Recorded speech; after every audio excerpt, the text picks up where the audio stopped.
We need to draw lessons from the second half, our performance in the second half. We managed to have a little bit of creativity with the likes of Chabangu and Serrero coming on.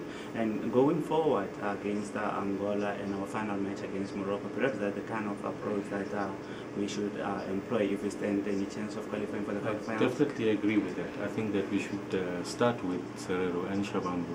Yeah. And even Shabalala, maybe drop Pala. Yeah. And change our approach and play to the strengths of our players. Sure. And that is keep in possession, passing football, and I think that's where we are strongest. Sure.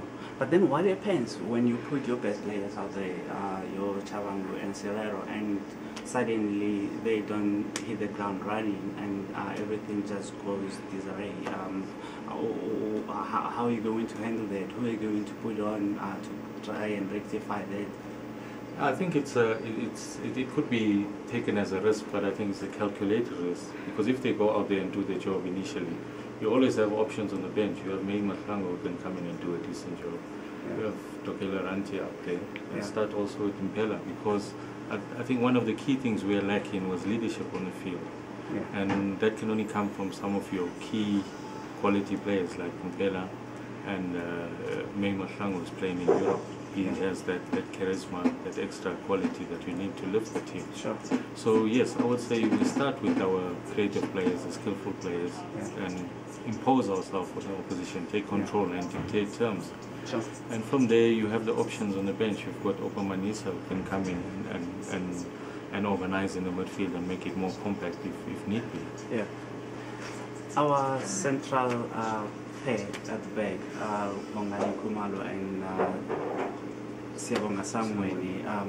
they were very worried throughout the match. I think that was a cause for concern, because especially in the first half, and what's worrying is we played with a two-man defensive midfield unit, KG Dikashwa and Renelwe. Yeah.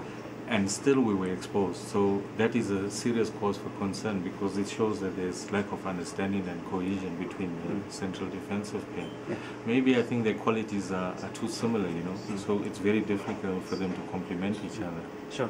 Which should again be giving Golnix and nightmares going into the match against Angola during the week, thinking that our defense was exposed despite having two holding midfielders and defensive midfielders there.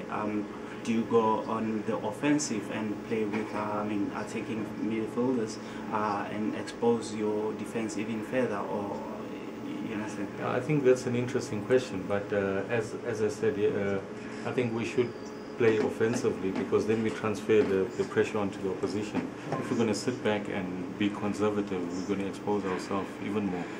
And I think it's too late to make wholesale changes to the team. So we have to try and stick with the defensive pairing that we have. Sure. I would say maybe our fullbacks are a threat that we haven't used positively, because both of them have quality offensive intentions, and I don't think that was fully exploited against Cape Verde. Yeah. Matlaba went down a few times, but I think on the right flank, the pairing of Anele and Pala doesn't work, because they both play in a straight line, Yeah. So I think that has not been fully exploited. So I would say yes, go with the full offensive-minded team. Sure. And then we put Angola on the back foot. Yes, there's always going to be the threat of being caught on the counter. Yeah. But rather that than us creating unnecessary mistakes by putting pressure on ourselves. Sure. True. We should take comfort in the fact that Angola and Morocco played to a goal draw as well last night. I mean, leaving the group still wide open. Definitely. I think that gives us a second chance, and it keeps the group very open. So I think now we've got everything to play for. It's going to be a real test of character from our players to see whether they can stand up and do their job. Yeah. And I believe they can. We have 2 games to go. We're the home team.